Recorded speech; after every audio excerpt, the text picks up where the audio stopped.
안녕하세요. 오늘은 코어 운동. 저번 시간에 업도미널 브레이싱을 했었는데 오늘은 할로잉 혹은 뭐 드로인 기법이란 명칭을 가진 할로잉 기법에 대한 설명을 해드리겠습니다. 제 강의는 항상 재생 속도 1.25에서 1.5배 정도로 보는 것을 추천합니다. 저선 뭐 할로잉이라는 표현이 이게 뭐 움푹 들어간 뭐 이런 뜻으로도 쓰이거든요. 혹은 뭐 험프는 튀어나온, 그래서 척추 측만증에서도 이런 단어가 쓰입니다. 할로잉, 험프 뭐 이렇게. 근데 우선은 정확한 명칭은 드로우-인 매뉴어라는 표현을 씁니다. 예를 들어서 뭐 이런 거 많이 보셨나요?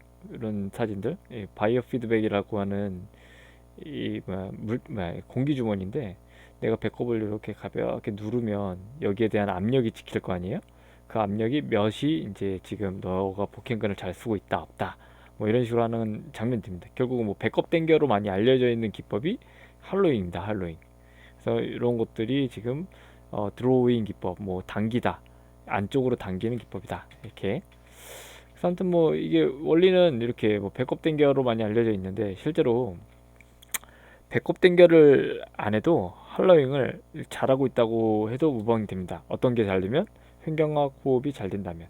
그래서 원래 이제 논문 같은 거 잘 보면 이렇게 나와 있습니다. 지시, 숨을 들이마시고 내쉴 때, 최대로 숨을 내쉴 때쯤 배꼽을 척추 쪽으로 당겨주고, 다시 숨을 들이마시고 내쉬고, 내쉴 때 거의 최대로 숨을 내쉴 때쯤 배꼽을 다시 척추로 당겨주고, 이런 것들이 어떤 거다? 이 할로잉, 드로잉 매뉴버 기법에 사용되는 방법이다. 그죠? 처음부터 배꼽을 잡아 당겨 놓고 뭔가를 하는 게 아니고, 이런 걸 통해서 마지막에 척추 쪽으로 당기는 것들이 진짜 이제 드로잉 매뉴버 기법이다라는 것을 잘 알아주시면 좋을 것 같고, 아까 뭐 횡격막 호흡만 잘 되면 할로잉을 굳이 이렇게 뭐 배꼽 당겨를 안 해도 할로잉 잘하고 또 무방하다는 얘기는, 횡격막과 복행근, 이 복행근과 요 횡격막 다이아프램, 그다음 이 펠빅 플로어, 그다음에 이 멀티피더스라고 하는 심부 기립근들도 이렇게 다 연결이 되어 있습니다. 근막을 통해서 하나로, 유닛으로.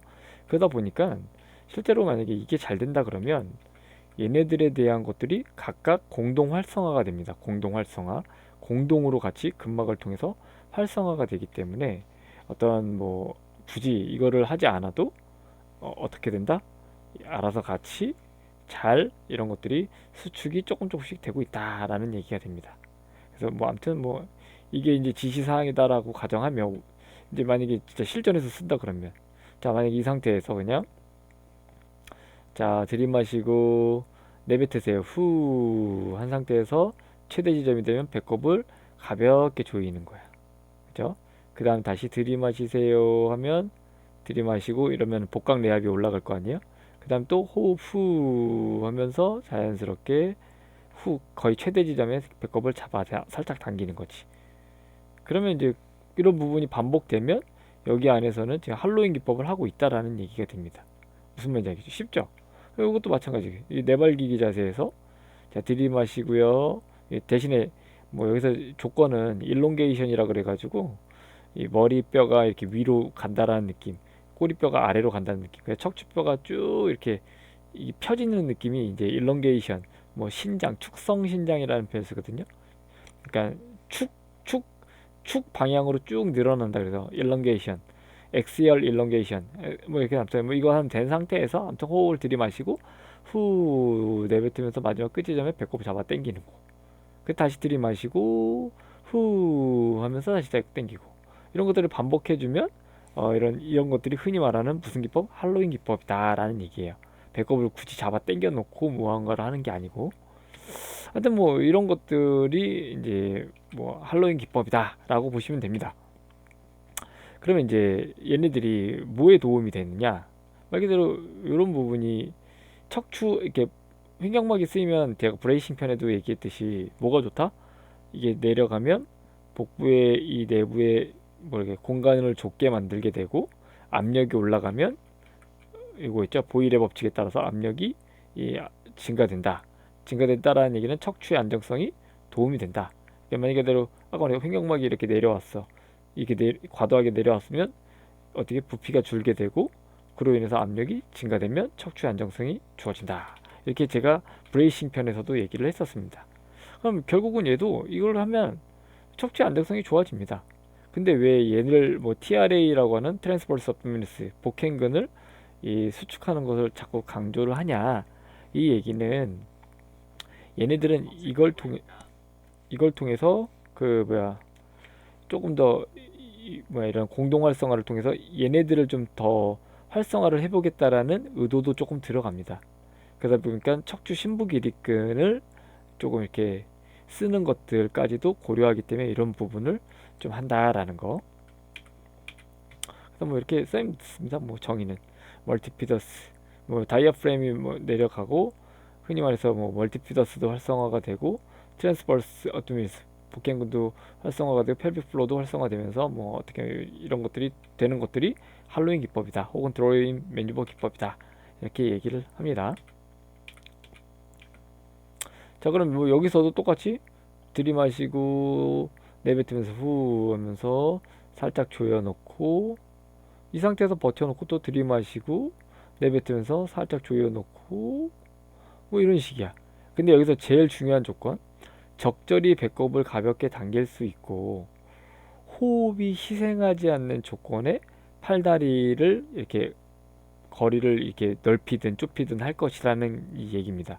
근데 만약에 예를 들어서 배꼽을 가볍게 당길 수 없고 꽉 당겼고, 호흡이 만약 꽉 당김으로 인해서 호흡이 만약에 들이마시고 내뱉는 것들, 횡격막이 잘 못 쓰는 조건이 된다면 사실은 드로잉 매뉴버 기법이든 업도미널 브레이싱 기법이든 다 이제 X라는 얘기입니다. 잘 안 된다는 얘기야. 결국은 호흡이 희생하지 않는 조건에 별표를 쳐주시기 바라고요. 이것도 마찬가지입니다. 우리 흔히 말하는 데드버그, 데드버그도 다리와 얘가 만약에 배꼽을 가볍게 당길 수 있고, 그죠? 배꼽을 가볍게 이쪽으로 밑에 방향으로 당길 수 있고, 호흡이 희생하지 않는 조건에 팔다리의 거리를 이용할 거. 뭐 팔이 만약에 이만큼 갔는데 너무 배꼽을 당기기도 어렵고 호흡이 계속 참게 돼. 그러면 당연히 이 부분에 대한 강도가 할로잉을 연습하기에는 적절치 않다라는 얘기가 됩니다. 그럼 발을 여기가 아니고 한 요 정도로, 그리고 팔도 요 정도가 아니고 요 정도 가깝게 왔다 갔다 하는 거지. 가깝게 하고 잠깐 홀딩해서 호흡 한번 해보고, 또 다시 가깝게 하고 호흡하고 한번 홀딩 한번 해보고, 뭐 이런 식으로 이제 할로잉 기법을 연습하라는 얘기가 됩니다. 그럼 할로잉 기법이랑 브레이싱이랑 뭐가 달라? 호흡하는 건 그래, 뭐 다른 거 크게 없습니다. 근데 여기서 이제 우리가 이제 흔히 브레이싱은 이제 글로벌 코어, 흔히 내복사근과 외복사근을 어떻게 하는 거야? 이렇게 수축시켜 가지고 횡격막을 이용하는 것이고, 얘네들은 약간의 TRA라고 하는 이 복행근을 가볍게 수축을 해서 이렇게 똑같이 횡격막을 움직이는 게 이 서로 조금 다른 점이지만, 사실은 횡격막이 없다면 이거 부분은 아무 의미가 없다라는 부분. 그냥 배꼽만 딥다 당겨, 이거는 실제로 할로잉 기법을 잘 사용을 못하고 있다라고 보시면 됩니다.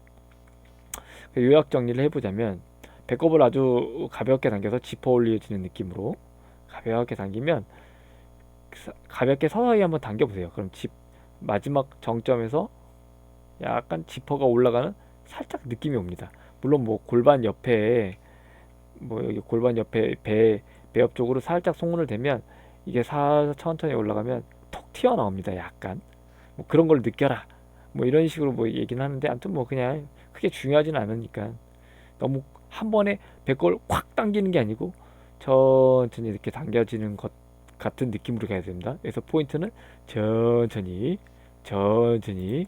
예, 중요합니다. 천천히.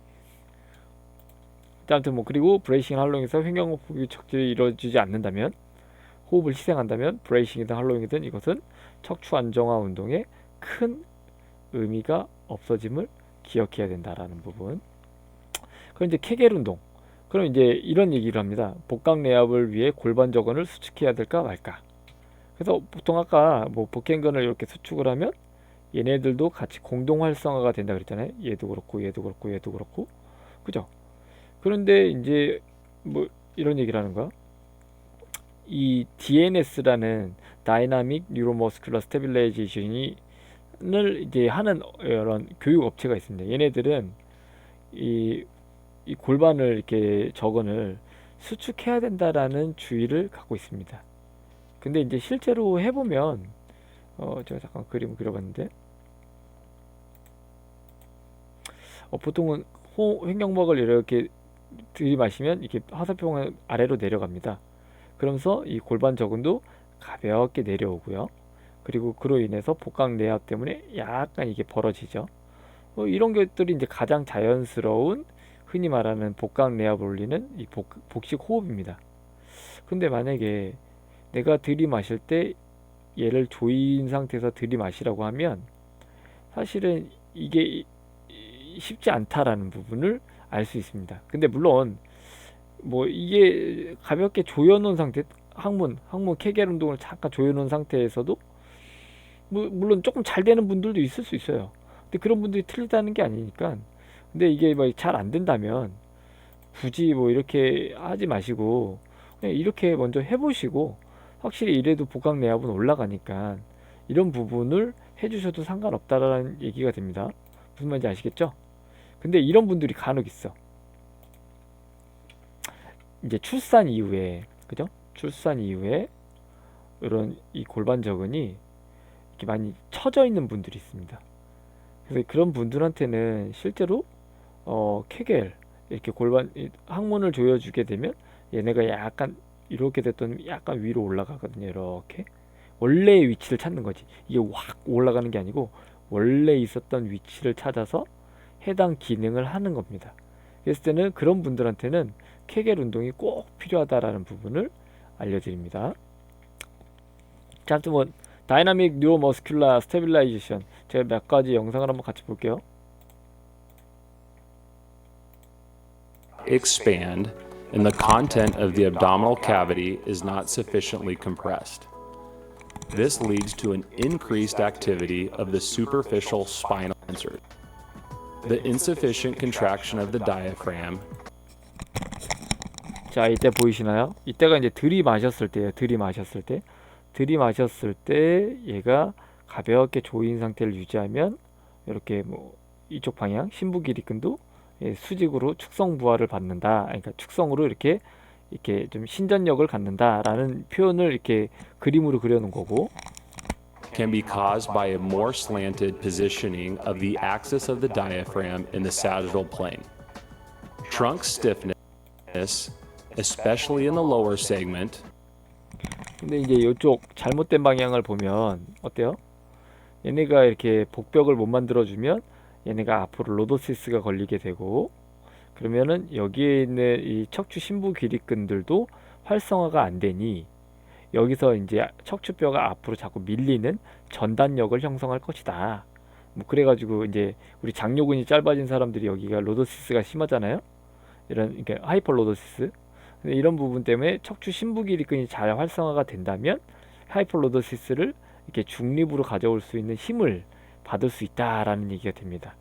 근데 아무튼 이런 부분에서 그래서 이런 TRA 수축이 이런 심부 길이근의 이런 신전력을 이렇게 작동해서 척추 중립을 만들어 주는데 효과가 있으니 이런 이 TRA를 잘 수축해라 이런 영상입니다. 그리고 이제 이 DNS라는 영상을 잠깐 그 업체 아까 막 항문 조혈학 복강 내압을 해서 이런 업체인데요. 근데 이 친구들이 그거 말고도 되게 재미난 이 영상이 많습니다. Lateral part of the deep abdominal muscles is tested in this way. Signs of insufficiency are the inability of the patient to press with the dorsolateral part of his abdominal wall against our fingers, and a cranial. 뭐 이 친구들이 뭐 횡격막이 잘 써지는지 판단하고 막 이런 거에 대해서 되게 구체적으로 많이 다뤄놨습니다. 논문 같은 거 다이나믹 이거를 한글로 한번 번역해 볼게요. 얘네들이 이렇게 막 이런 횡격막을 평가하는 방법이나 어떻게 트레이닝하는 거에 대해서 그런 그 원리에 대해서 써놨습니다. 그래가지고 뭐 이런 아이의 모습을 이렇게 이 연상을 해가지고 여기서 이제 횡격막을 어떻게 하면 잘 쓸 수 있을까에 대한 얘기를 하고 실제로 아기처럼 이렇게 행동해 보면서 횡격막을 쓰는 연습을 하는 거죠. 그랬을 때 뭐 어깨나 혹은 뭐 다른 부분까지도 이런 것들이 잘 발달됐을 때는 너무나도 좋은 이런 이 동적 코어 안정성을 갖게 된다. 뭐 이런 뜻의 이런 논문들입니다. 근데 뭐 이런 것들이 아까 얘네들이 막 하는 방법들이 이런 데 나와 있습니다. 이런 영상을 보면 We assess ventrolateral or cranial movement of the sternum and the ribs. 막 한쪽 손은 이렇게 스터넘, 흉골에 잡고 한쪽 손은 갈비뼈에 잡고. 근데 이거 3D 애니메이션을 보면 이런 flattened sufficiently. 그치. 여기 보시면은 들이마시면 갈비뼈가 이렇게 옆으로 확장한다 이거예요. 얘네들은 잘 현경막이 확장한다면. 근데 얘네들은 이제 옆으로는 안 가고 왔다 갔다 한다 이거지. 그거를 이제 여기서 갈비뼈를 잡고 갈비뼈 움직임을 이렇게 촉진하고, 뭐 흉골은 이렇게 위로 올라가지 않는지 이걸 촉진하면서 막 이렇게 어떤 횡격막에 대한 평가를 하는 영상입니다. 근데 아무튼 뭐 이거에 관심 있으신 분들은 뭐 이렇게 심취해도 되는데, 아무튼 뭐 제일 중요한 포인트, 여태까지 이 뭐 할로잉을 이 공부하면서 중요한 건 횡격막을 잘 쓰냐 안 쓰냐가 엄청나게 우리 이런 코어 안정성에 많은 이 엄청난 영향을 미치는구나. 그거부터 이제 알고 계시면 된다라는 얘기입니다. 아무튼 뭐 DNS에서 이런 거 해서 막 이런 모션 똑같이 취해가지고 막 얘 이제 횡격막 잘 쓰는지를 자꾸 이제 봅니다. 뭐 갈비뼈에도 손대고 흉골에도 손대고 여기 목에도 손댑니다. 흔히 말해서 흡기근 중에 흉쇄유돌근이나 사각근 같은 것도 있거든요. 근데 만약에 횡격막이 잘 안 쓰면 이제 어퍼에서 흡기근을 쓰니까 이러면 이제 문제가 있다. 막 맨날 뭐 목에 있는 긴장도도 높을 것이고 막 이런 식으로 막 얘기해서 횡격막을 쓰는 게 이제 얘네들의 이제 주요 목적입니다. 자, 이제 아무튼 뭐 할로잉에 대해서 가볍게 알았죠? 그냥 단순하게 보다 다시 요약하자면 배꼽 땡겨가 아니고 그냥 가볍게 들이마시고 내뱉어서 그 이렇게 횡격막이 잘 되면 이런 부분에서 가볍게 이렇게 당겨주면 이런 거를 자꾸 순환하는 게 보다 이런 할로잉이다라는 거. 그래서 뭐 이런 걸 요거부터 연습해도 되고, 그죠? 그리고 여기서 좀 더 나아가서는 뭐 이런 연습들, 그죠? 그래서 이게 대부분 이런 할로잉 기법이나 아까 브레이싱 기법은 약간 우리가 척추에 요거 하나 적어줄게요. 척추의 재활.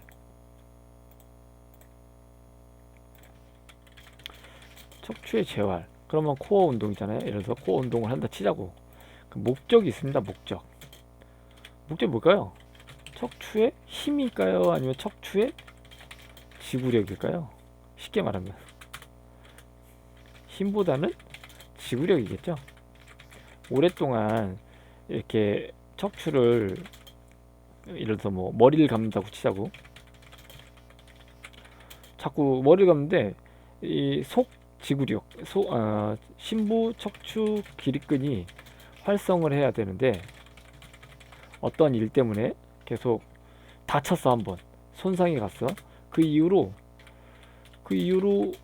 이제 표면 척추 기립근을 쓴단 말이야. 그러면 이제 흔히 속근, 지근 배웠을 거예요. 특징이 있잖아. 지근은 오랫동안 할 수 있는 일이 근육들이고, 속근은 강한 힘을 쓸 수는 있지만 오랫동안 쓰는 게 아니고 보다 이렇게 피로감이 빨리 오는.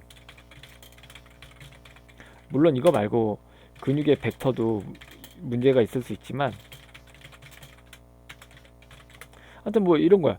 그냥 머리를 감는데 얘네들이 잘 활성화가 돼야 되는데 자꾸 얘네들이 활성화가 되는 거야. 그럼 어떻게 되는 거야? 머리를 감는데 막 너무 빨리 피로해지는 거지. 막 얘네들을 쓰니까 머리를 감는데 얘를 써야 되는데 얘를 쓰니까 엄청 빨리 피로가 오는 거야. 그러면서 손상까지 또 오고. 그럼 다시 뭐 하는 거야? 우리는 얘네들을 그러니까 얘네들을 자꾸 활성화 시켜주는데 포인트를 걸어가지고 이렇게 운동을 시켜주는 거예요. 그래서 이제 멍청한 트레이너들이 허리 재활한다 그러면 데드리프트 막 시키는 애들, 그리고 막 또 뭐가 있어, 백 익스텐션 시키는 애들, 뭐 이런 애들 많아요. 그죠? 이게 이제 표면 기립근을 강화시키는 거잖아. 그러면 안 되겠죠? 우선은 이 친구가 허리 아파가지고 왔는데, 그럼 이 친구의 대항인이 척추에 뭐를 먼저 향상시켜 주는데 많은 초점을 해야 될까요? 물론 통증 완화 빼놓고 당연히 척추에 지구력이 있죠, 지구력. 이런 부분을 하려면 당연히 시간을 길게 무엇인가를 해주는 놈들을 타겟해야 된다라는 거. 물론 뭐 허리 재활, 뭐 척추 재활이 척추에 지구력이 없다고만 하는 게 아니고 당연히 복강 내압도 없고, 그리고 흔히 말해서 하체 근력 부족도 한 원인이 됩니다. 뭐 예를 들어서 의자에 오래 앉아 있는데 오래 앉았다가 일어날 때 허리 아픈 친구들, 당연히 뭐가 이랬을 때 뭐가 또 문제가 될 것 같아. 이때는 가장 주요한 문제 중에 하나는 하체 근력 부족입니다. 이렇게 의자에 오래 앉았다 일어날 때 허리 아픈 친구들은 따를 때는 안 아픈데, 이 이유는 당연히 의자에서 일어날 때 처음 동원해야 되는 근육들이 근육군들이 어때? 잘 활성화가 안 되면 척추의 많은 근육들을 끌어들이려 그래. 보상이지. 그럼 당연히 어때? 뭐 이런 애들은 당연히 하체 근력을 강화시켜줘야 되는데, 물론 허리에 어떤 거? 영향을 많이 안 주는 자세에서 강화시켜줘야지. 근데 뭐 이런 것들이 흔히 말해서 여기서 이제 핵심인데, 모르는 애들은 막 이런 거 하는 거야. 이런 거. 무조건 허리 척추 기립근 강화시켜야 된다고. 이러면 이제 안 봐도 뻔하죠. 이런 애들은 흔히 말해서 운동 처방사나 트레이너, 건강운동관리사로 자격이 없습니다. 그래서 많이 이렇게 임상에서 이런 것들을 해볼수록 도움이 된다라는 거. 아무튼 여기까지 했는데, 항상 제세속도 1.25에서 1.5배 해서 들어주시고, 구독, 좋아요 부탁하고 사랑합니다. 그리고 후원 계좌 이렇게 있으니 끝.